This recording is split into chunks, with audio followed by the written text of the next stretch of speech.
This just in to the XJ Talk Show news desk. Chrysler and Jeep Corporation recall even more vehicles. To find out if yours is on the list, stay tuned.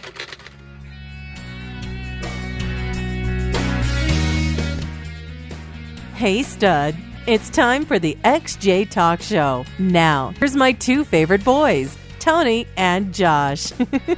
Well, welcome back. It is after our summer break, our 3 or 4 week summer time off, and I'm Tony Motoroy on xjtalk.com, and you're listening to episode 92, just a mere 8+1 episodes away from 100, and we'll be in syndication, Josh, because 100 episodes means syndication. We can retire and just live off of residuals. Oh boy, wouldn't that be nice? Hey, welcome back, folks, and welcome back, Tony. It's been a great vacation, I got to tell you. What did you do? Anything useful? I mean, I know you had this knee-jerk muscle memory type thing every Sunday night around 8 o'clock your time. That's right. It's been a mixed bag of blessings. Honestly, on one hand, I was glad to have the time off. It was kind of neat to being able to relax all through the weekend. Not that I don't enjoy doing the show, but I tell you what, that first week rolled around and it was really weird for me because I could have sworn there was something I should be doing on Sunday night, in the studio. And, I didn't have to do it. And that was kind of neat. But at the same time, I really miss doing the show with you. And I have a lot of fun doing this. So it's great. It's great to be back in the studio and back in the saddle, so to speak. It's kind of like therapy, too, especially when you're working on the Jeep and you're having some issues. And I think everybody out there can identify, especially if you have a Cherokee, because the newest one is 13, 14 years old. So you know how frustrating it can be to diagnose the problem and fix the problem and all that stuff. So it's kind of therapy for us to get on here and talk about all the stuff that we go through. At least it is for me, Josh. Absolutely. No, we've got a ton of information to share with you guys. And, we have a little bit of fun doing it as well. And for all the good information, guys, you can head over to xjtalk.com. That's why we're here. It's the web's best Jeep website, Jeep Cherokee website specifically. We do have some other stuff on there as well. Got some sections for the Grand Cherokee guys, even a little bit of Wrangler stuff. And you can go check out our sister station for all you, TJ and YJ owners and whatnot. We have a WranglerTalk.com as well. So check that out, and by all means, check us out over at xjtalkshow.com for all the show stuff. Now, somebody the other day said there was a post on xjtalk.com about a Comanche that somebody had been working on. Very nice build. I think they got it, bought it used, obviously, and not really painted. They painted it green, which, I could have gone with another color, but it looked very nice. And somebody said, they would love to post this up on MJ Talk, but they just couldn't find an MJTalk.com. Oh, yeah, because there's just also not a TJ Talk and a ZJ Talk and a WJ Talk and all that. So we're trying to cover some of the bases without while still being true to our form. So, and as you have probably guessed, Tony and I are both Jeep owners, Jeep Cherokee owners, the real Cherokee, the XJ. And not to be confused with that 2014 crap that's soon to be released. Yeah, well, I've kind of been missing the updates on that, Josh. I don't know if you've got anything on it's been so long, I forgot what it's called. I've brain farted earlier. Yeah, This Week in Jeep, thank you. I don't know if you got anything on that on this Week in Jeep, but I've kind of been missing the updates on it. Well, what I can tell you is that there's been even more recalls. We'll get into that. Probably they've already recalled They've already recalled the 2014 Cherokee. All right, I knew it was going to happen.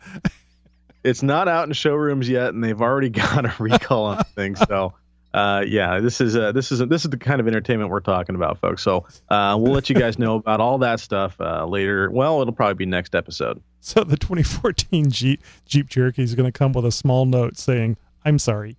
Oh, by the way, I'm sorry. We've paved the Rubicon for the 2014 Jeep Cherokee. Well, that's a great kind of a segue, Tony, because as a lot of people have become aware, I'm trying to take a trip to the Rubicon. I will be taking a trip to the Rubicon. And I've been frantically trying to get my own XJ prepared and ready for the trip, but unfortunately, due to some circumstances beyond my control, I'm unable to actually get my Cherokee down there this year. But we'll go ahead and still make the trip nonetheless. I will be riding shotgun with some other folks, so that'll be a good time. I'll still get to experience it. Cherokee will have to wait for another year, which really gets my gears kind of grinding because now the 2014 Cherokee has made it and mine hasn't. So I'm going to have to do something about that sooner than later. Yep. Actually, before we get too far into this, I'd like to, if you don't mind, Josh, I'd like to get to our text messages and our voicemail messages, which are numerous. People wishing us well and looking forward to us coming back, and Nikki G whining every week about us not being being there for him to listen to. Yeah, no, we've the support has been absolutely great. Now, folks, Tony and I do have to take a little bit of a break every now and again, and we're sorry this happened. Probably right in the middle of course, prime jeeping weather and all that, and But the outcry of support and the fan support has been absolutely phenomenal. We appreciate all that. And if you guys want to call in or text, send us a text message, please do that 24/7. The phone number is 530-675-4102. We'd love to hear from you guys. Hey, this is Tony. And this is Josh from the XJ Talk Show. We want to thank you for calling our 24/7 voice line. Yes, we do. Just leave your first name and your question or comment. There's no guarantee, but we may play your message on the podcast. Oh, and don't worry about keeping it clean. We'll take care of that. Now it's your turn to speak at the beep. Hey guys, this is Dave from Northern California, and about freaked out when I heard the last week's podcast of the being your final show. I was hooked since day one listening, waiting to see when Tony's going to stop building and start wheeling. Glad to hear you guys are coming back. Maybe Tony might get his Jeep dirty after all. Hey, this is Mickey G, and I guess it's starting week 2 of your vacation. Things are getting pretty slow for me. I've got nobody to talk to. I plan on doing some more interviews. I'm having little technical difficulties. Let's just say if I ask you to throw me my phone, no matter how much I beg, don't do it, because I catch like a girl. And if the smartphones were so smart, don't you think they'd learn to swim by now? On the plus side, on my free time, I've had a problem with my Jeep. It was cranking a little slow, even though the battery tested good. I was thinking maybe I was having some alternator issues. And so I decided to do the infamous Josh 1-ton electrical upgrade. And I redid my battery cables. And the thing, it cranks over faster. And I haven't been able to tell if the lights are bright or not. I just have the stock wiring harness on it and everything, and the Walmart parking lot's pretty well lit up at night. And I've lost all my radio presets, which I was expecting that. That's kind of a downer. But even though I did all this electrical upgrade, my CD player still plays the same crappy 8 songs over and over again. If somebody could do a write-up on that, I'd appreciate it. All right, and I will talk to you later. You guys have a good one. Bye. What's up, bitches? Denver D1 here. I would say you're listening to the XJ Talk Show, but I'm not. I'm listening to reruns of the fucking XJ Talk Show because y'all are on vacation, probably watching the reruns of the fucking Talking Dead. Anyway, just want to shout out and see how you girls doing. Holler back. Let's get some XJ Talk Show happening later. Hey, this is Mickey G. I guess we're going on week 3 of your vacation. Getting pretty bored, running out of things to do. To fill the time this morning, I called my brother and I left him a message. After about 4.5 minutes, his machine cut me off. And so I had to leave 11 messages in order to fill up his voice box, his mailbox. And so that one's on you guys. And I need to be entertained. I'll check at you later. Goodbye. Hey, Tony and Josh. It's Pat. I got that YJ Wrangler. Called you guys before. Just want to call again and say I just about every podcast I've listened to in the last, I don't know, few months, there's been a mention of either a Wrangler or specifically a YJ. I love it. Keep up the good work. A lot of stuff's interchangeable. Learned a lot with the tips from Josh. Wonderful podcast, boys. Keep up the good work. Again, this is Pat, 92 YJ. All right, talk to you later. Hey, this is Mickey G. I guess we're going on to week 4 of your vacation. To fill the time I've taken up stamp collecting. I've only got one stamp so far, and it came in this morning on my Visa bill. But it's a start. All right, guys, I'll chat to you later. Bye. Well, I tell you, I can't tell you how much I appreciate everybody calling in. And Nikki G, thank you. We can always count on you. And my gosh, we can even count on you while we're on vacation. Yeah, absolutely. That's some dedication. That's for sure. Well, I'm sure there's another word I can come up with, but we won't get too deep into Nikki's tinfoil usage. But yeah, I got to give a big thanks out there to Pat92YJ. Some kind words, and thank you for listening. And glad I could help. And Nikki, we're gonna have to do something about those headlights. I'll send you a PM about what we can do for that, and maybe direct you over to an earlier episode of XJ Talk where the XJ Talk Show where I delved into that very topic. But yeah, big shout out to Dave as well for calling in. And Denver D1 making me laugh my ass off one more time. Thanks, buddy. Glad to hear from you. Yep, and always love getting little digs about taking the Jeep off road. It'll happen. It just has to get ready. Yeah, one of these days, Tony, you'll get those tires dirty, I swear. If I have to come down there and drive it for you. So we got a couple of text messages in around the same time as these voicemails, and here is one from Garrett B. Just wanted to say thanks for the plug around the 57-minute mark and wish you both a good vacation. I hope to hear from you the beginning of next month. I enjoy the podcast. This is a text message, guys, so I got to kind of piece it together. I enjoy the podcast a lot. It keeps me occupied while at work. If there's anything specific you're looking for help, let me know. I appreciate what you both do and wouldn't mind contributing to such a great thing.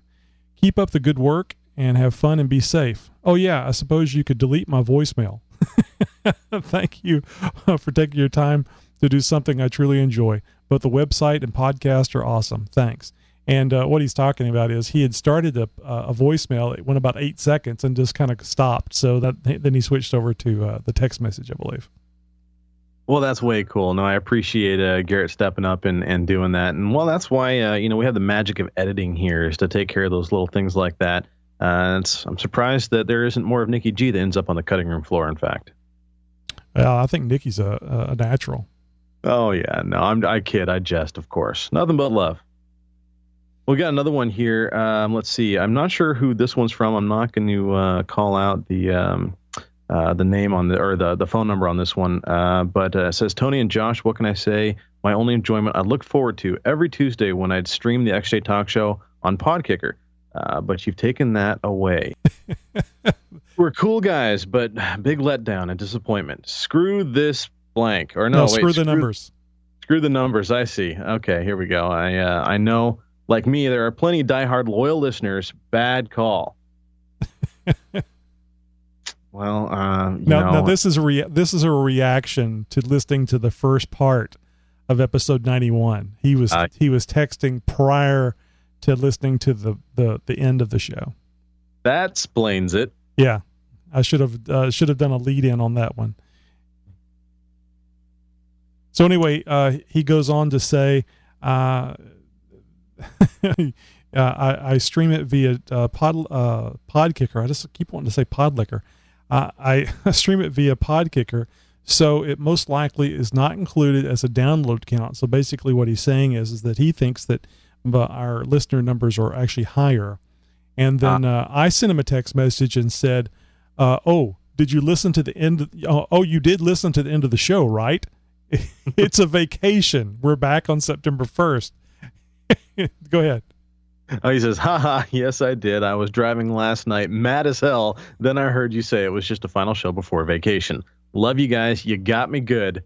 And big smile on my face. I'd like to start contributing to the show myself. I'll be doing interviews at local off-road park this weekend. Well, that's what I'm talking about right there. That is some cool stuff. And I really like that go-getter kind of attitude. And I'm going to head out onto the trails out at an off-road park.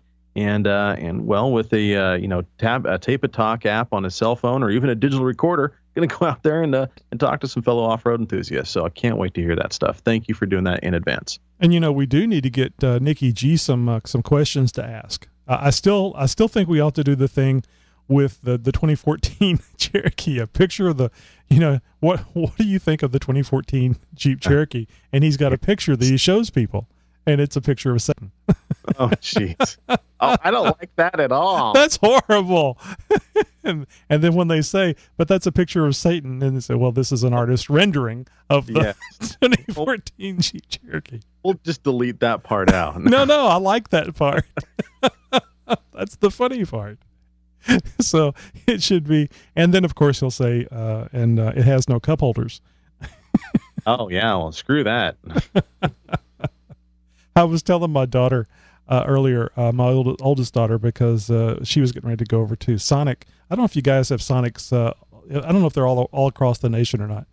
We got a couple up here. Not too many. They are very few and far between. Okay, well, she was going to go to Sonic and get some food for us, lunchtime or late lunch food. And she was concerned, or my wife was concerned, that if she was bringing drinks, that she would have to try to handle that by herself. And she says, I have 2 cup holders. I wasn't getting anything.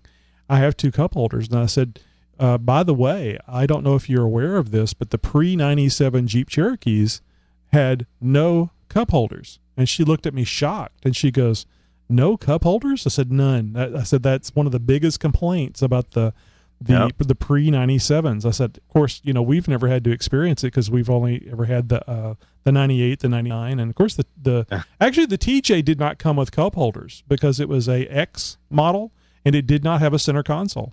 I was going to say, yeah, there's some that didn't have that center console, and there's some that did. And the ones that obviously do have the center console do have the same cup holder configuration, I believe, as the XJs. So, I had to pay like $14 for the little rubber piece that goes in the cup holder.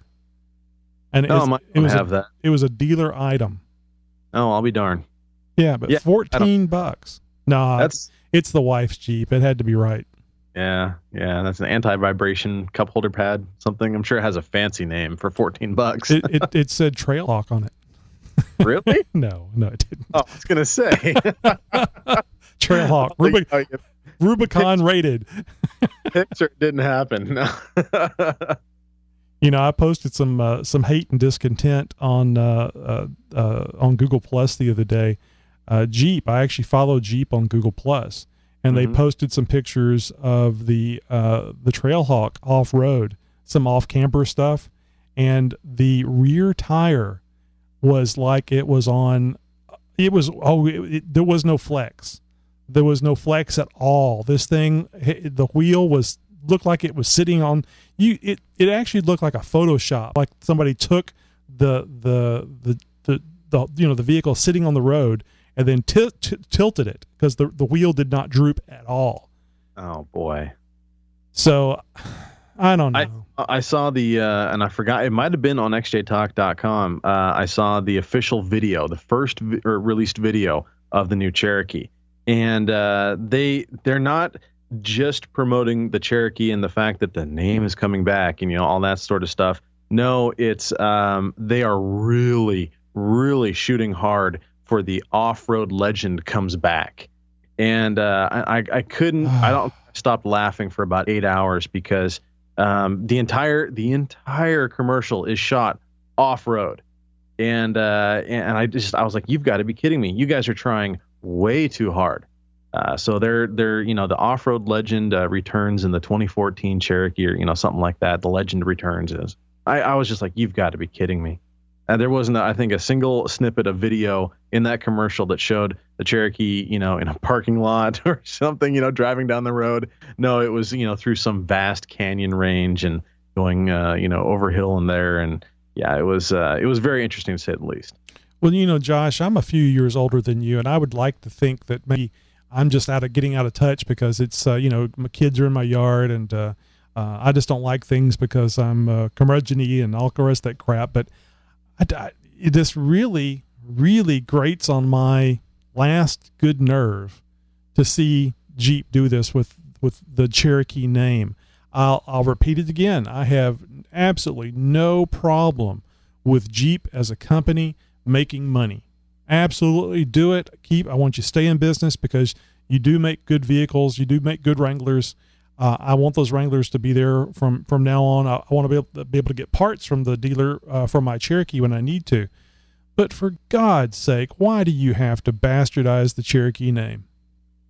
Yeah, I think they really should have come up with an entirely different platform name for this, or have even rebadged it as a new version of the Liberty or something like that. This.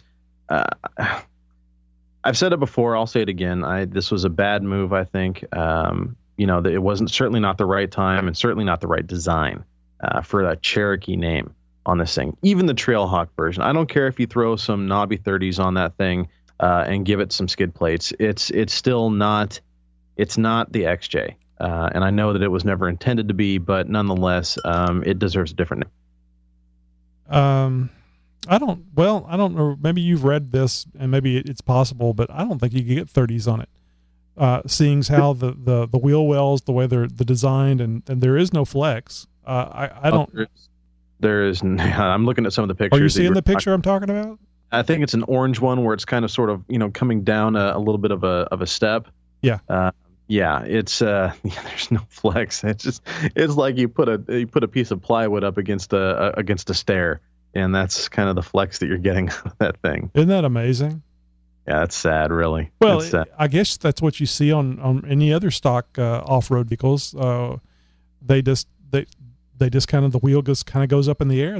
You don't have traction. It's three wheels on the ground. So I don't know. I guess the standard Cherokee is the same way, but there's so many modifications that you can do to the real Cherokee. I think that's what that's what I'm going to do when I go to the parts store and tell them I need blah, blah, blah for a 98 Jeep Cherokee. And before they ask me grand, and before they say, is it the 2014? I'm going to say the real Cherokee, the one that was there before all the rest. Yes. Yeah, the one that was there before all the rest. Thank you. And is still going strong. I would think that at the very least they would have come up with sort of the electro disconnect sway bar that the new JKs have. I've heard those are crappy. Oh yeah, no, they only work like for the first few times or something like that, and after that, they just. I'm not surprised. It's the first generation of that sort of technology, and although it is kind of cool in concept. Oh, it is. It's really neat. The idea behind it. Absolutely. So I'm not entirely surprised. But I'm also not, royally pissed that, they couldn't get it right the first time. And this is sort of thing that they probably should have put a little bit more R&D into that to make sure it had longevity. But I'm sure there's a ton of people that are just taking those things out, putting in some sort of anti-rock kit or something like that. But nonetheless, that sort of technology is several years old now at this point. 3 to 5 years old, something like that. And they could have adapted something along those lines to give the back end of the Cherokee. If they're going to make this Trailhawk version, it's supposed to be a trail rig, give it some disconnects so it can really start to articulate. And it looks like by the pictures, they have done no such thing. Yeah, I don't know if you could, if there was any manual disconnects, if you could actually get underneath there without a jack to disconnect it. Tony, if I'm going to say this right now, here's exclusive, folks, and I'm going to, my word is bond on this one. If I win the lottery, I am going to buy one of these things, and I'm going to put a pair of live axles, straight axles underneath this thing, and 4-link the living yes out of it, and really take it to town, and show these people what how it should have been built. Put it that way. And I'll make a similar statement that if I win the lottery, I'll buy 2 of these things. And contact Nicole Johnson driving the monster truck Scooby-Doo to crush them. Here, can you run over this, please? I think she'd be happy to. Oh yeah, no, absolutely. Brand new. They have no miles. I'm on my way. Brand spanking new. Nicole, if you're listening, be waiting for that phone call because that will happen. I don't know. Well, this the lottery thing, you know. Hey, I'd have a sub in here. But I'd have a sub with a professional radio announcer voice coming in for me, doing my job. First Week in Jeep. Well, guys, the new Jeep plant in Ohio is dedicating an old smokestack to a former Jeep set of workers. The former and current Jeep employees attended the Toledo-Lucas County Port Authority's ceremony on the site of the former Jeep plant. Now, this is the one that's being torn down to, well, commemorate the new one. And they're going to turn the old site into, well, unfortunately, it's just going to be a big business park, or an industrial park, as they're saying. They're going to call it, however, the Overland Industrial Park. Overland, I guess, being in some sort of commemoration as far as the old name of the old plant. Now, I think this all happened back in 2007 when the plant really started to tear down and they built the new one. And the new one is where, well, the new Cherokees are being made. Of course, also, I think either right next door or in the same facility is where pretty much most, if not all, of the U.S.-based Wranglers are coming from as well. So, but the entire smokestack, and this is, I mean, geez, the thing is like a mile in the air. I'm over-speaking, of course, because I don't have the exact specs on it, but it looks like it's several hundred feet tall. This is an old smokestack that was taken down brick by brick and rebuilt. And this thing is being dedicated to the old Jeep plant's workers. So I thought that was really cool and definitely worthy of being mentioned here on the show. And there's something interesting going on in Arizona. Several months back, I talked about an area in Arizona that was being shut down to off-road use. And this is sort of breaking news. I'm sure the people out in Arizona actually know about it, but nationwide, this really isn't taking off yet. But word is just now coming out that it has been reopened to at least tourist activities on, SUV guided tours and that sort of thing, off-road tours by certain organizations. And I guess there's been a couple of grants that have been given and special permits that have been allowed back to get access back to these areas. But, we're big proponents here of land use, public land use, and being able to use public lands for OHV use. And to see this sort of progress happening, well, that is just absolutely way cool. And I'll be sure to be digging in on more of this and bring you guys a little bit more stories and certainly some behind-the-scenes news as far as what's going on with that and the future of off-roading in Arizona. Excellent. I'd love to take the Jeep out into the desert. I think that'd be a lot of fun, especially to go out there and go camping. Yeah, we have some high plains deserts out here in Oregon. I mean, it's nothing like what I've seen, not personally, but of course just through pictures and video and stuff of what they have in Arizona and even some places in Southern California. I'd like to check out some of the deserts out there as well. But nothing like what doesn't compare to those areas. But what we have up here in Oregon on the high plains deserts, I hear it's actually pretty cool, and there's some really old ghost towns that we can go check out as well. That would be really interesting. I'm kind of a photography buff as well, so that sounds like that'd be a lot of fun to go out there and take pictures of the ghost towns. Yeah, going to be a little bit more of an expedition ride because I guess it's not something that you can just go out for a day trip. It's quite a trek to get out into some of these remote high plains deserts areas. So it's something that I've been thinking about doing. The XJ can definitely be guided a little bit more in its build towards some expedition as well. And I think I just might do that with some extra fuel capacity and some other things to take these kind of trips. Another one that we've been talking about is the Oregon Backcountry Discovery Route.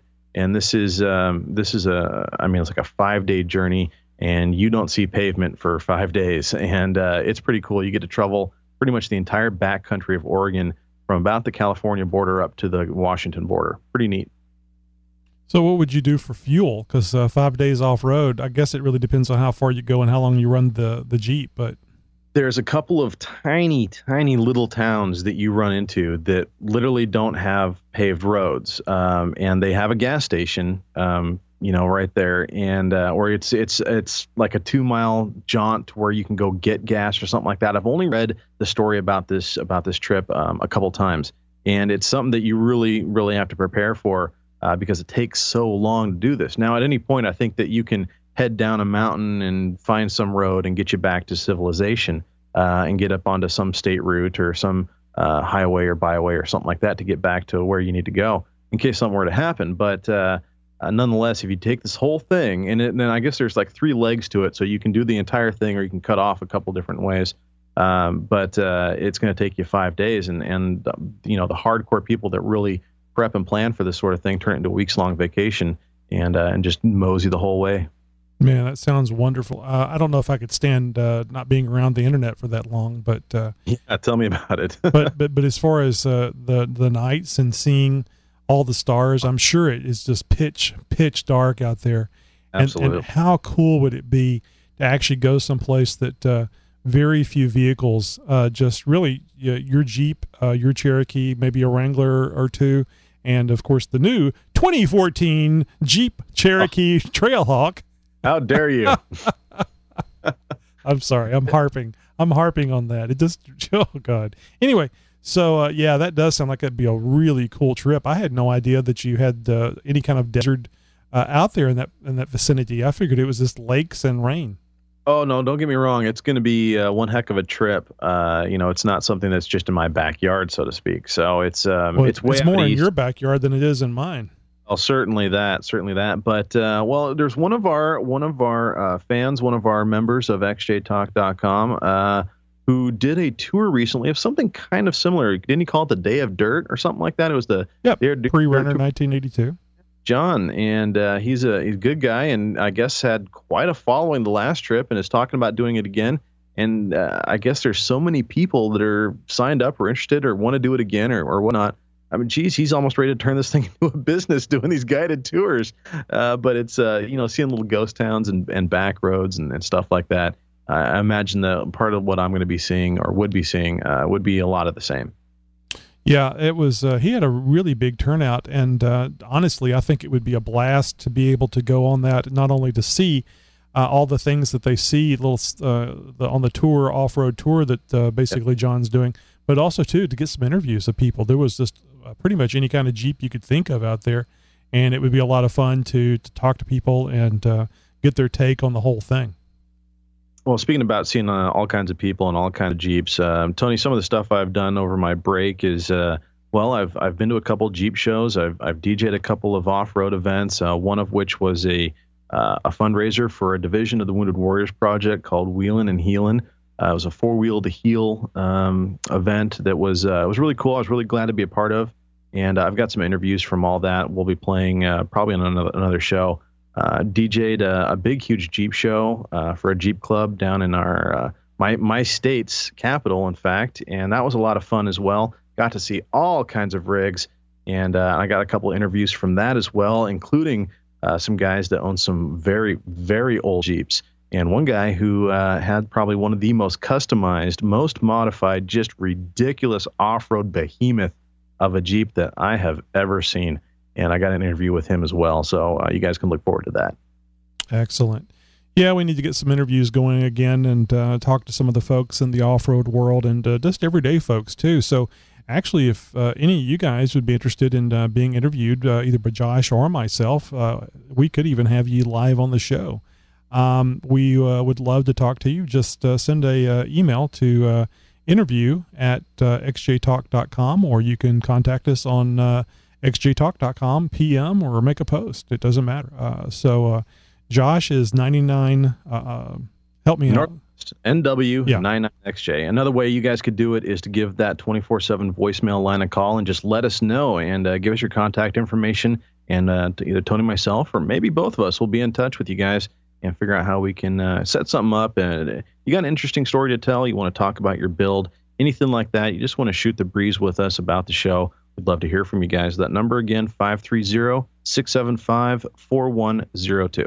And of course, I am Mudderoy, MUDDERORRY on xjtalk.com, so you can contact me there.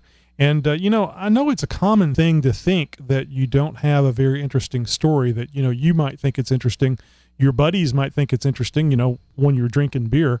But we've had 2 or 3 individuals that were just very much, oh, no, I just don't think this is going to be very interesting. And they did the interview anyway, and they had some of the most interesting stories. And, of course, the one that comes to mind the most is Paddle Trucker and his his brush with the black helicopters at 3 a.m. off-road. Yeah, that was absolutely amazing. Still, to this day, definitely, probably in my top 10, if not my top 3. Another one was another xjtalk.com member that took a trip down to Mexico, I think. Yeah. Now, that was a 2-parter interview.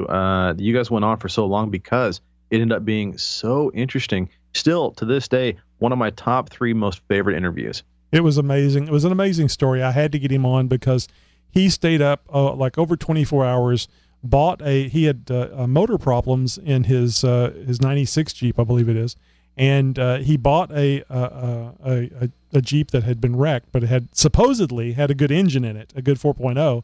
He stayed up over 24 hours, taking that engine out of the donor vehicle, installing it in the new vehicle, and as soon as it was done, no sleep, he and his girlfriend off to Mexico for a 1,000-mile round trip. Just absolutely amazing. You crazy kids. not something I could do nowadays. That's for darn sure.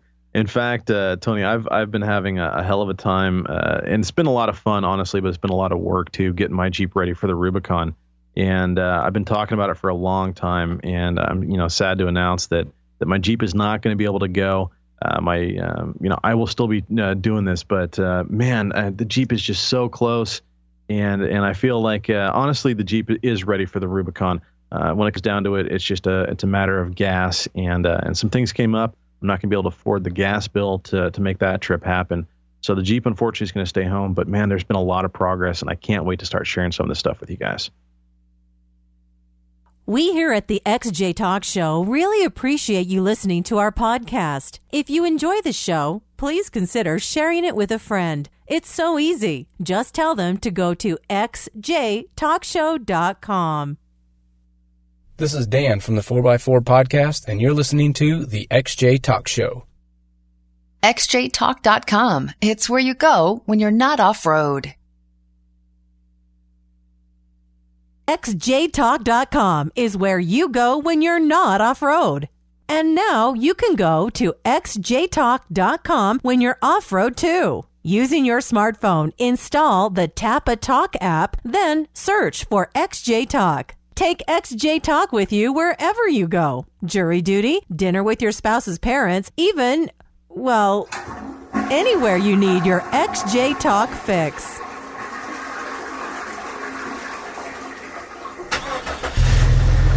Got a tip? We do.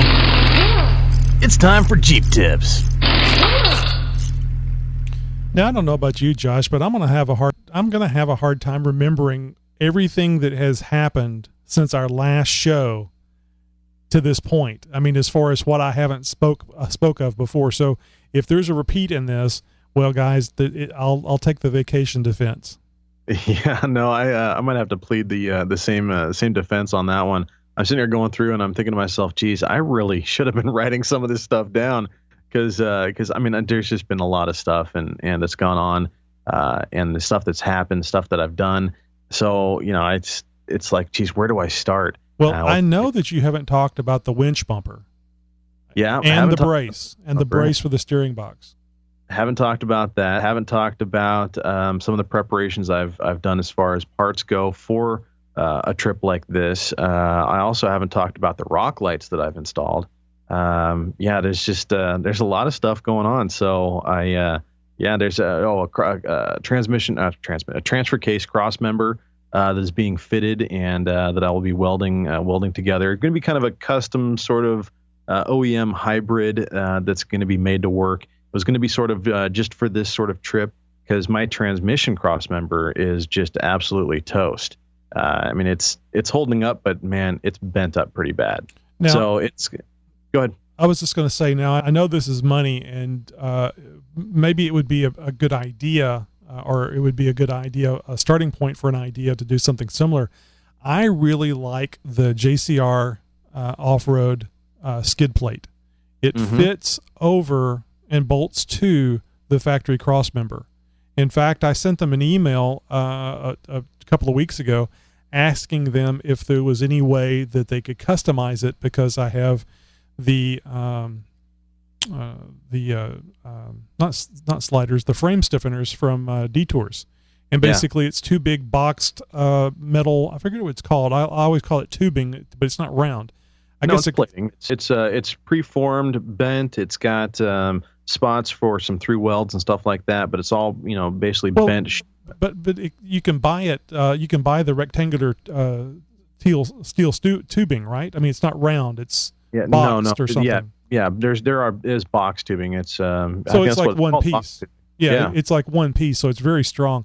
Anyway, so basically, where the JCR skid plate would bolt onto the unibody on the sides, you can't do that on mine because I've got this extra metal that is it looks like two big old metal 2x4s on either side. So I was asking them about that, and they actually responded back and said, no, we don't make customs, but they were curious about the measurements. So I thought, well, I might just give them the measurements and see. Now, because they think it would fit if it was just a little bit longer and then bent up, because it would be, like the unibody was just a little wider. Yeah, I know there are several companies that they offer belly pans or cross members of sorts, and they have options either for frame stiffeners or without. And so I think JCR, just as a sign of the times, is going to be sort of doing the same sort of thing. Yeah, I guess it really depends. If you're using the TNT frame stiffener, then it's really not an issue, I don't believe. But whenever you go to something that has that much beef, like the Detours stiffeners do, I think that it's you're looking at another 5 or 6 inches long before the bends. So I don't know. It was worth asking because you never know, and I may just wind up building one myself. Now I know Steve from the forum has said on several occasions, sounds like a good way to carry a lot of mud if you get into the mud. And I can wash it out of there. I think that's fine. I like the idea of the protection. And also, too, I have a 2.5 gallon air tank that I want to mount to the floor, and it's going to be behind the transfer case. At least that's the way I'm looking at doing it right now. And it's going to be a little low, and I would like to have something that I could either come off of and give that tank a little more protection. Yeah, no, I would definitely recommend something like that underneath there, having its own skid plate. Which honestly, now that I've done this work in building this winch bumper, and I got to give real big thanks to B Mike's or Brandon. I'm sure he's listening for all the help that he's done. As a local fabricator, I've helped him out on some of his build, and he's returning the favor, and it's just going to get paid forward back and forth.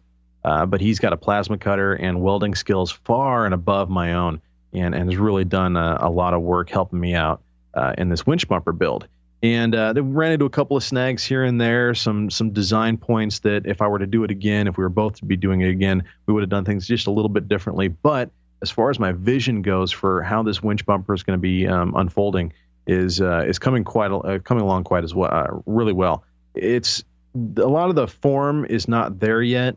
It's function right now, so I trust this bumper to be able to pull me out. Now, the next phase of it is going to make it look good.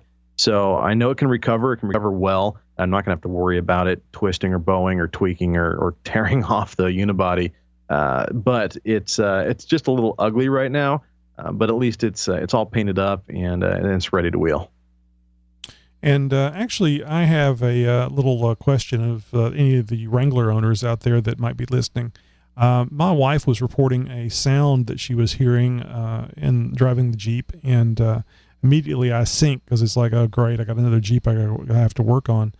But basically what she was saying is that whenever she's driving along 3rd, 4th, or 5th gear, and she says, how whenever you can you get to a speed and you give it just the right amount of gas where you really don't need to be accelerating and you really don't need to be decelerating, it's just kind of that middle ground, where you're just kind of cruising along. She says, I hear this sound. It kind of sounds like something rubbing. So I was trying to think, and I thought maybe brakes, and I said, does it change with the clutch in or the clutch out? And, keep in mind, this is a standard transmission. So no. And I said, does it change with the brakes? And no. So last night, after she got back picking up one of the girls from their little job at Starbucks, I hopped into the Jeep and took a ride, and I actually had to think about what it was that she had told me several hours earlier, because I really couldn't hear anything. It was just driving the Jeep. It drove great. And then I remembered kind of what she said as far as letting off the gas and not really giving it gas. And, well, it's the transmission that's making that noise. That I don't know if everybody, I haven't had a standard transmission in years. So it just, to me, is something that the standard transmissions make this noise, kind of a winding down noise, as it is. You really don't hear it on acceleration. You hear it on deceleration. I guess it could be a gear issue and the differential, but it really seems to be associated with the transmission. I don't know if that means that it's low on fluid. There's no leaks on the driveway or anything. Nothing I've seen underneath. Very clean, very nice. And I was thinking, well, maybe it's gear wear, or the fluid needs to be changed. Did you actually hear anything? Because I'm wondering if it's coming more from the front or from the back. As far as where you're sitting, is it forward of where you're sitting, or is it backwards from where you're sitting? Sounds like it's right on top, like I'm right on top of it, right where the transmission is. It really is very. I've had several standard transmissions in my life, just not recently, and to me, it just sounds like the noise you hear from a standard transmission. I'm just wondering if maybe the transmission mount is starting to go bad and you're getting a little bit of movement in there or something. Perhaps engine mounts. Well, this is gear noise. This isn't anything hitting or anything. It's actual gear noise. That's definitely something versus hearing a clunk or feeling a shift in weight or none of that. No, none of that. The Jeep drives very nicely, and it's very smooth. And the only thing I can think of is this Jeep came with a subwoofer in the back, and that something happened one day. There was some. I think the connection on the back was having some problems, and it was popping on her. So whenever she would be listening to it, she would bounce the Jeep or whatever the connection, the two RCA phono connectors were kind of moving around and popping. So, and it was very scary to everybody in the Jeep, because it's a subwoofer, and when you get a pop noise, you feel it. And so I was able to fix that by rearranging the sub amplifier, how it was sitting back there. But then it stopped working, and I just haven't been back to mess with it because, just between me and you, I don't care. I would just like to take it out of there, which I suggested, because there's not much storage room in a TJ to start with. And if I took that sub out of there, there'd be a whole hell of a lot more. But she likes it, and I do need to fix it. So I just, I don't know.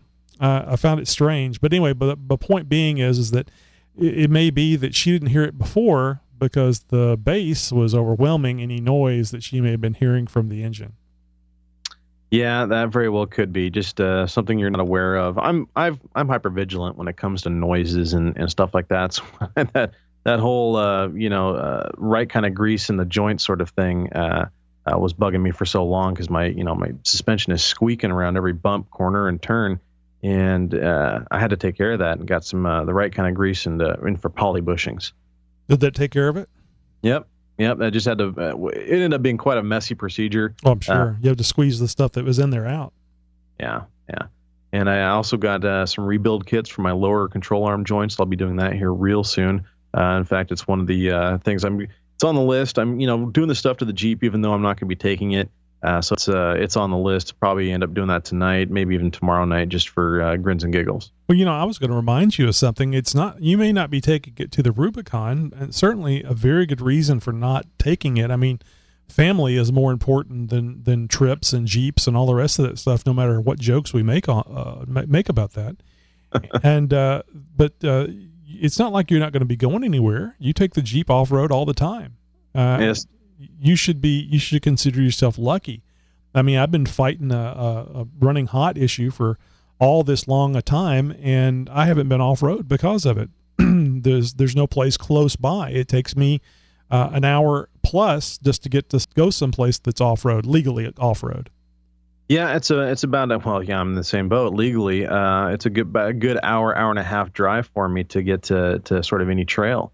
And there is a trail system here a little bit closer than that, but there's been some legal issues going on with that. It's in a constant state of progression with that thing. And I'll probably be talking about that in future episodes as we figure out what's going on. But no, I'm in the same boat. So my Jeep has to drive well, and it has to drive long enough for me to get to the trail and drive back. It's not a daily driver anymore, but still, nonetheless, it's got to be able to perform and get me off the trail until I get a tow rig and a trail, or a tow rig and a trailer. Right. I think that I've updated everybody. The running hot issue on my Jeep continues. The thing that I have kind of learned is that it appears that, and I'm just guessing here, but it appears that Jeep, Mopar, whoever knew that there was going to be an issue with the cooling system on the Cherokee, and they purposely set the coolant gauge, or designed the coolant gauge where it doesn't move very much when it's around 210, between 210 and 235 degrees. It stays pretty close to that 210 mark. I mean, for example, whenever it's running 210 degrees or 209 or whatever, it's just, it's touching the 210 mark on the gauge. And as it increases past that, and it varies, I have improved the cooling system in as much as it just doesn't go to, 230, 240, 250, and then I have to pull over. It will build up to around 234 and then hover there, and then as I move, it'll come down, but it'll still stay up kind of high. But getting back to the point on the gauge, when it is at 234 degrees, it may be halfway between the 210 mark and the next graduated mark on the gauge. Now, I've mentioned this before. It's definitely not linear, because if it was, it would be much further over, and it would be more concerning to the Jeep owner driving down the road. Well, I'm wondering if they didn't sort of design a sort of not a fail safe. I guess more of a buffer is what I'm looking for here before things got really bad, until you reach that danger zone, so to speak. And so there may not be a whole lot of movement. The temperature might be fluctuating a little bit more than what it's leading on to, but you still are within that safe zone before it gets to that tick mark that is when you start feeling like I should probably pull over. Mm-hmm. So you've got a little bit more wiggle room before, things really start to happen. Maybe they designed that in because, so many of these Cherokees came with just idiot lights where, hey, the coolant light comes on, you're in trouble. And I'm not sure, I still, to this day, have heard mixed reports as to when that light is supposed to come on. Yeah. Now, I had a private message conversation with Richard Gautier over at on Axja. I figured that if he's running off-road, and that what is that? I've completely drawn a blank on the race that he drives in. King of the Hammers. King of the Hammers. Yep. If he takes his XJ on the King of the Hammers, he's got to know something about cooling. Something about cooling a 4.0. And through a multitude of PMs back and forth on Axja, he explained to me that if it's 230, around 230 or less, don't worry about it. Now, I've heard that from a lot of people. You're not gonna see head warping until you're at a sustained 235, 240 plus. So it may be that I've just got this 210 in my head, and it also may be that whenever I was driving down the road, maybe it was a little past 210. And maybe I just wasn't worried about it. Maybe I wasn't hyper vigilant about the temperature, and I've basically manufactured this thing where I really don't need to worry about it. Yeah, it might be one of those things where you sort of baby it into it. If you can drive for an hour with a Cherokee and it not really overheat as soon as you get to your destination, maybe think about driving to the off-road park. Maybe not wheeling right away. If it makes it, you're great. If you have some issues along the way, well, at least you're not that far from home to where it's not a big deal turning around and heading back. You probably always have AAA, I guess, would be the fallback excuse to that. But maybe the next time out, if it does okay, you take it on maybe one trail real quick and then head home and see how it does. And before you sort of ease into an all-day wheeling trip, before you really kind of dipping your toe in the water, so to speak. Yeah, it really shouldn't be bad off-road. The main issue I have is when I go about 12 miles and driving at highway temps. Our highway speeds, I see the temps come up. Now, I haven't checked it, and I have put the factory front skid back on, which is something that Matt was wanting me to try before I started trying to fabricate any kind of skirt to go on for an air dam to try to, force more air through the radiator. And I have not got it on the highway yet. I may be doing that next week whenever I leave early from work. I have a doctor's appointment next week. And I should be able to do a sustained highway speed all the way home, and that's a good that's a good 33 miles. So at 70 miles an hour. So it'll be interesting to see what it does. Yeah, that'll be a good indication of potentially things to come as far as what you might be able to expect. In a longer road trip, so to speak. So let me ask you, I think you posted about this, but I forget what you said, if you said it. What difference did the steering brace, the steering box brace that you guys built and put on there, did that make any difference? Can you tell any difference? Yeah, let me give the listeners just a little bit of backstory real quick, if I may. I have a Dodge Durango steering box on there. It's from a V8. I think it's from a 98 or a 99 now. I can't remember. In any case, did the Durango steering box upgrade, as it's typically called. And doing this winch bumper, the 3 bolts that hold that in are also used to hold in one of the side plates for the winch bumper, one of its mounting points.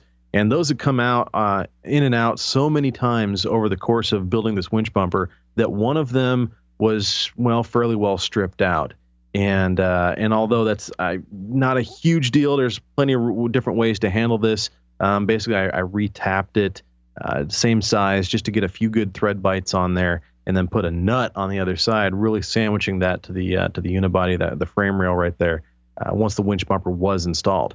Well, I wasn't 100% confident with that, so I went a step further, and I put in a steering box brace that really resembles those that you can find at like Rusty's, or like the Mountain Off-Road Engineering, the Moore steering brace. There's several others. They all use the same sort of concept where it involves really clamping around the selector shaft area of the steering box. That's the part that you're right above where the pitman arm actually mounts to the pitman arm. And it sandwiches around that and then is braced to the opposite frame rail. And it really sort of pushes up and locks that steering box in place up against the driver's side frame rail. And just piece this thing together with an exhaust hose clamp and some really solid, like 3/4 inch tool steel dowel stock and some 3/16 inch plate that we just had laying around. It was a totally last minute sort of thing. And it was just threw it together, looking at some pictures and taking some measurements and stuff like that. And it made a huge difference, honestly. Just driving down the neighborhood, the whole front end just felt way more solid, and it did change the way that my steering box felt, as far as how the steering wheel felt, rather. And so I can say it's definitely a worthwhile upgrade, whether you're buying one or you're making one on your own. It's definitely something I recommend, especially if you're at the point now in your lift and your build where you're running 33-inch tires, especially 1250s or wider. Anybody running 1250 or wider tires, you definitely want to do something like this. Well, I thought about it whenever I saw that, and I thought, that probably wouldn't hurt for me to do something similar.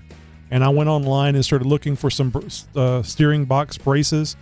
Yep. Now, if I got one and put it on this factory steering box and then later went to a Durango, it should still work, right? I mean, they're basically the same thing. Absolutely. Yeah, they are essentially the same thing. Really, the only thing that's any different on them is the actual cylinder bore itself. Other than that, they're identical. So it should work just fine. I would definitely recommend an inner brace while you do this or before you do this as well, because you basically want to brace up that entire area as much as you can. You already got a winch bumper, so you're protected on the outside. Do something about the inside before you do the brace. Gotcha. Okay, well, good. Well, guys, that's our show for this week. Thank you if you were here on YouTube live events. If you're just hearing about live events through the podcast, please feel free to join us. You can go over to the it's actually YouTube/channel/xjtalk, or just go to xjtalk.com and click on the YouTube icon towards the top of the page. But you can come join us 10 p.m. Central Time every Sunday night. And as far as I can tell, this is our first time on live events with the XJ Talk Show. But as far as I can tell, Josh, it's a good deal, and I think we're going to be continuing to use it. Yep, seems to be working just fine. Folks, tell a friend, we're back. It's kind of scary when you say it like that. It's almost a threat. Oh, yeah. Well, you can take it how you want it. Anyway, folks, we're looking forward to another show. We'll see you guys next week. And I just want to mention real quick that we would like to get somebody involved with the show that knows a lot about the Wranglers, the TJs, the JKs, the YJs, and even though technically not a Wrangler, even the CJs. So if you are a knowledgeable Wrangler person, we'd love to get you involved, bring up some information about Wranglers, expand this show a little bit to include our brethren, Jeep brethren with 4 tires and 4-wheel drive. So until next week, this is Tony. And this is Josh. Have a great Jeep week.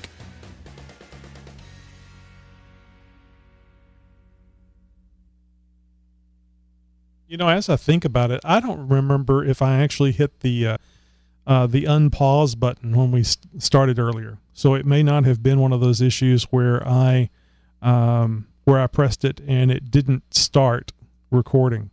It could have been I'm just out of practice.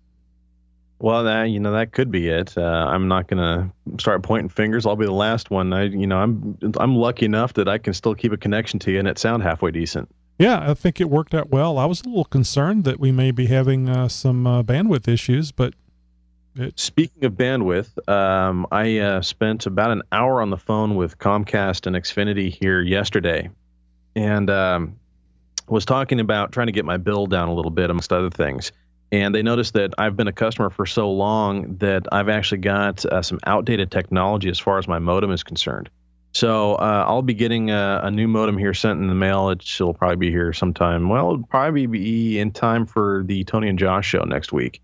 I'm not going to be here for that next week. It'll be in time here for the XJ Talk show next week. But they said it should help with some bandwidth. Right now I'm at 35 down and somewhere between 10 and 13 up. And they said that I might even see another, those numbers go up just a little bit. So we'll see. Yeah. Well, that's if it's that all the time, that's good. But cable is notorious for it changing. We've had that discussion before. So, but the more you got, the more likely you are to have more whenever you need it. So I didn't. Maybe I misunderstood. You are going to be here for the Tony and Josh show Thursday, right? No, I'm leaving Tuesday, and I'm going to be gone for I'll be back Saturday night probably, or Sunday day. So I'm not going to be here for the Tony and Josh show. I'm going to be on the Rubicon. Oh, okay. I don't know. Maybe we talked about that. I was not aware of it until just now. Oh, I could have sworn that I've told you about it a long time ago. Yeah, I think that's probably what it was. It was a long time ago. I didn't know about it. We just haven't really officially talked about it. I just assumed that it was already known about or whatever. So yeah, don't assume. Sorry, man. Sorry. I can promise you, if it's like the week before, you need to remind me. Weekly reminders. Yeah. Oh, by the way, even just an email, because I'm like, did I hear that right? It makes sense, of course, but I didn't. There was something that did you go on something this past weekend? Just this last weekend, I DJ'd the Wounded Warrior. I thought you were going off road or something. No, it was going to be this weekend that I was going to be doing the shakedown run for the Jeep. But yeah, just everything else combined, and there's still a couple last minute things that I want to do to it before I take it off road again anyway. So it's just, it was supposed to be this weekend that I was going to take a quick wheeling trip. It was just going to be a day trip, head up, take a couple easy trails, just run the Jeep through its paces real quick and see how it did. But obviously that didn't work out. It didn't happen either. So. Well, I don't blame you. That's really good. I mean, especially with all the changes that you made, it'd be good to find that stuff out locally and not 1,000 miles away or however far it is. Exactly. Yeah, and I didn't want to. I mean, like I said, it's a good hour and a half drive or so to get out there. So it would have given me a good indication as far as what's going to happen on the freeway, and of course, wheeling it a little bit would have given me an idea as far as if there's any surprises that I could have expected. So, and then I would have came back here and tightened every nut and bolt again and given another greasing and loaded it up, and I'd be leaving Tuesday. Well, cool beans. Well, nonetheless, digital recorder in hand. It'll be getting packed up tomorrow night. I'll be trying to get some audio out on the Rubicon. Of course, I'm going to be taking a ton of pictures. A buddy is letting me borrow his GoPro, so I'll be having some nice high definition video to share as well.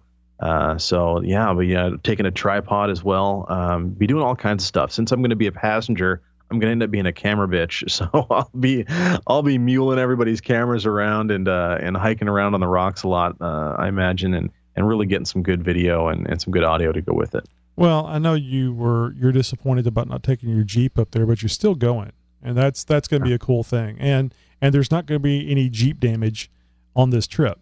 Hey, there's a silver lining as well. Yeah, no, I'm not going to have to worry about any carnage. So at least on my end, and it's all the guys that I'm with, we're all very mechanically inclined. There's a couple guys that just aren't quite, as technically and mechanically inclined, but everybody's prepared.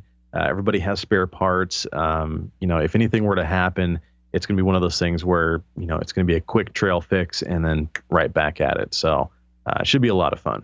Now, I know I shouldn't have to warn you about this, but if Steve tries to get you to pull his finger, be polite and decline. Yeah, and I have to roll the windows down first or something. No, it'll be really cool. I'm very anxious to meet Steve in person. We've talked and chatted over the phone a couple of times, and obviously done the one we're supposed to be doing another tag team electro and audio tips. So we might even do that sort of in person. I'll see if I can find some time to do that since he's going to be with us. I imagine he's going to be camping with us as well. I hope so anyways. So it's going to be real fun. See if we can't do like around the campfire electrical and audio tips. It might be kind of neat. And another thing for fun, take you a paper bag, and then whenever he's going up over rocks with that Dana 35, the Dana 35 that he says he can wheel on rocks and not break, just take the bag and go pop. Yeah. What was that? Sounded like it came from the rear end. C-clip. Yeah. No, he said he's going to let me drive it, so I hope he's not trying to use me as a scapegoat to replace that back axle. Oh, that could happen. I know, buddy. He's married. He's married. He's got an axle, but it may be. I think he's wanting to do the 3-link, 4-link, whatever it is on the rear end. So. Oh, wow, that'd be way cool. Yeah, he's looking at changing it up, changing that rear end up quite a bit when he changes the axle. But if I remember correctly, you're off tomorrow, right? Yeah. No, I don't go back to work until a week from tomorrow. Yeah, so that's what I was just piecing together in my head. So tomorrow's kind of an off day, and then you head out Tuesday and. Bright and early, heading out to meet up with the guy I'm going to be riding shotgun with most of the weekend. So I'm going to be calling him tomorrow and figuring out the last final details. And I'll be leaving here probably leaving here about 5:30 in the morning, something like that. So it'll be similar to a work day. Anyways, so as far as time and whatnot, tomorrow night. Well, I'm sorry, Tuesday is when I'll be leaving. Tomorrow night I'll be packing up everything that I will be bringing. It's kind of weird because in one sense that I had prepared all this stuff that I was going to be carrying, my own wag bags, biddy bags, whatever you want to call them, my own porta potty of sorts, because you just pack it in, pack it out. There's no bear squatting in the woods sort of thing. You gotta, if it comes out of you, you gotta take it back out. So, spare parts and tools and everything, camping gear, all that stuff. Now, because I'm as a passenger, I can't go as prepared as I wanted to. So I got to pack very, very light. So I've got an old frame pack that I'm going to be packing up for my Boy Scout days and whatnot, and basically rolling everything up super tight and minimalizing all of my gear as much as I can that I will be taking. I haven't even figured out how the whole cooler situation is going to go down yet. So as far as food goes, that's another thing that's going to be real interesting as far as what I'm doing. Well, good. I hope you have a very good trip, a very enjoyable trip. Oh, I remember what I was going to tell you. So what I'd like for you to do is whenever Steve is driving over some particularly technically challenging terrain, I would like for you to suggest recording a interview for Jeep Tips. As we're climbing an obstacle. Oh, by the way. Well, as you're coming up to it, get him to buy into it. And then, as he's trying to drive it, get him to talk about the Jeep, whatever it is. I think we're still lacking a NP242 transfer case information. Yes. So, hey, Steve, Tony thought it would be a great idea. I need some specs really quick on that 242. If you go ahead and just tell me all about it, the different versions of it. I need to do that right now. So recorder's going, go. All right, and go, and make sure it's not longer than 5 minutes. 3, 2, you're on. 5 minutes. Keep it short, buddy. Keep it short, concise. I'm sure it'll be some good times. No, I'm very much looking forward to this trip still. Am I a little sad that my Cherokee's not going? Yes, but the Rubicon's not going anywhere. And I've got a trip to Moab next year that I'm planning for. So who knows? I may end up doing the Rubicon and Moab both next year. So we'll see. It might be an Easter Jeep Safari and Rubicon back to back sort of thing. I don't know. We'll see how it all ends up turning out. It gives you just that much longer to get prepared. Exactly. And on my radar, and potentially, if not this year, certainly 2015, it will happen. I will have a tow rig and a trailer. I'm bound and determined to make that happen. I'll see if I can't get at least maybe one, if not the other, this coming tax season. That's the plan. So next spring, Josh is going to have a tow rig, and I can borrow a trailer. So, or I might get a trailer and borrow a tow rig. We'll see what happens. Right. All right, man. Well, great. I'll let you run, let you start relaxing, so that you can go get your mind set for the Rubicon, and also too, if you're up and screwing around tomorrow, you might want to listen to the audio here on the recorded YouTube video that we just did, or actually still doing. And listen to the audio levels. I think they're going to be quite a bit better and not too loud, because I raised the volume, and then I listened to it semi-live, the preview mode, and it sounded like at least the music that was playing sounded like it was coming through at a much better level. It wasn't. I didn't have it like 50% and raise it 50%. It was like 75, and I took it all the way up to 100, and it wasn't red peaking in the software. So I figured I'd leave it, and we'd just go from there and see how it worked out. So, yeah, it didn't sound quiet to me. The last the Tony and Josh show that we did there, and that was I went back and listened to that, and it sounded perfect to me. So it wasn't really quiet.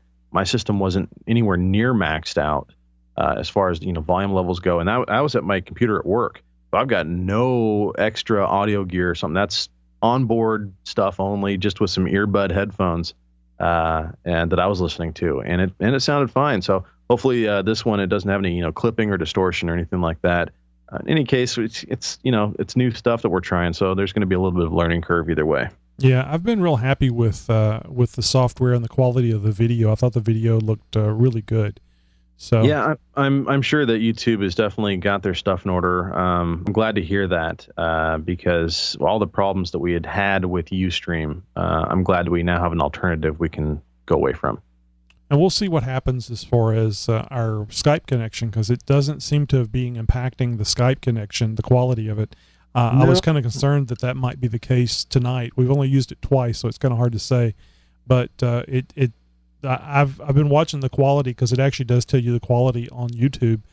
Stream status, and it said good, and it never changes. The health is good, so very good. Our health is dipped a couple of times just through Skype, so it has been better. There were a couple times where you sort of did that digital slide and fade down in both volume and quality for a minute, and then it would slowly come back up. Mm-hmm. So one of those things. It's happened a couple of times throughout the show, but like right now, it should be white, but my meter is yellow as far as our connection strength goes. So it says my internet connection is slow. So I don't know what's going on there. Hey, real quick, I saw a really good movie tonight before the podcast. Dredd. Judge Dredd? Nope, the Dredd, the 2012 remake. I didn't know they remade it. I know, because it came out and it was kind of like, oh, I don't want to see this crap. And it was on Amazon, since I'm a Prime member, and I was able to watch that for whatever the Prime membership allows. And in other words, I don't have to pay anything extra. It has the guy who plays McCoy in the new Star Trek series as Dredd.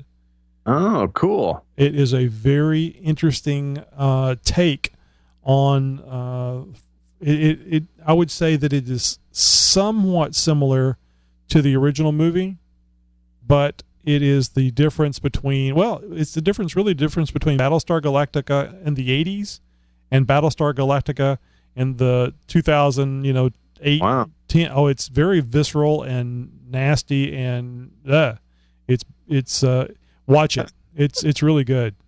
Oh, you got me peaked there. All right, I'm gonna go check that out. I've been seeing previews for that new Riddick movie coming out, and I've got to say I'm a fan. And I'm a little concerned that he's making comments like, "Are you afraid of the dark?" Going back to the Pitch Black. Yeah, I saw that too. Sort of so much playing into your roots a little bit as far as where the character came from. I don't know. Maybe it's one of those lines, like, Terminator, I'll be back, or something like that. I'm a little concerned. And interestingly enough, I just mentioned Battlestar Galactica, and Katie Sackhoff from Battlestar Galactica is in the Riddick movie.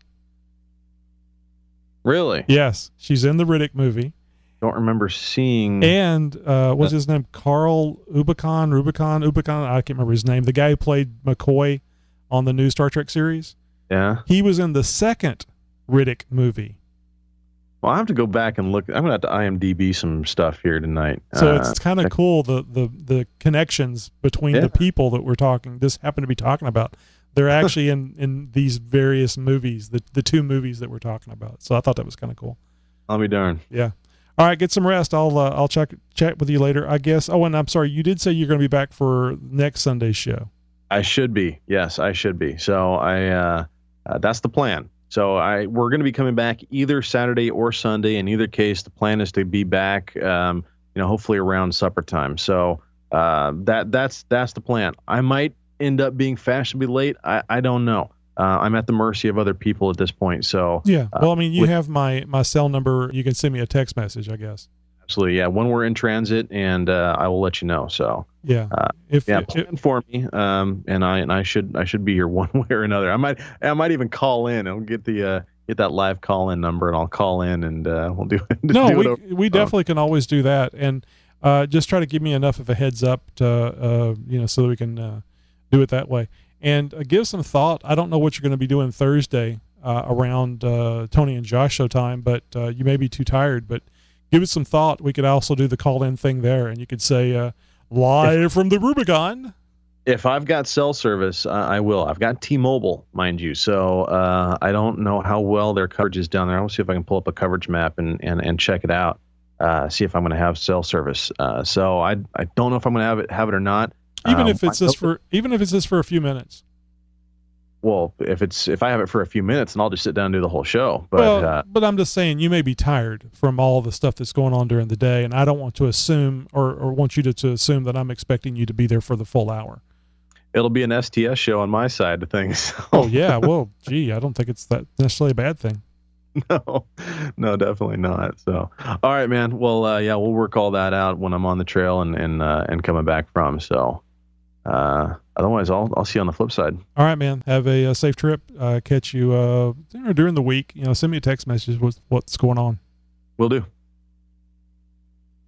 Well, guys, that's our show for tonight. Our after show as well. Another good, another 26 minutes worth of after show, and a little bit more on the front end than what we had planned for, seeing how the recording didn't get started. I think it was just 5 minutes. I'll probably be clipping that off of the video there on YouTube, and of course this show in its entirety will be available on YouTube within the next 30 minutes to an hour, if not sooner. So if you missed part of the show and you want to go back and watch it today, you should be able to fairly quickly. So anyway, until next week, you guys have a great Jeep week, and we'll be seeing you on xjtalk.com. Don't forget about WranglerTalk.com too.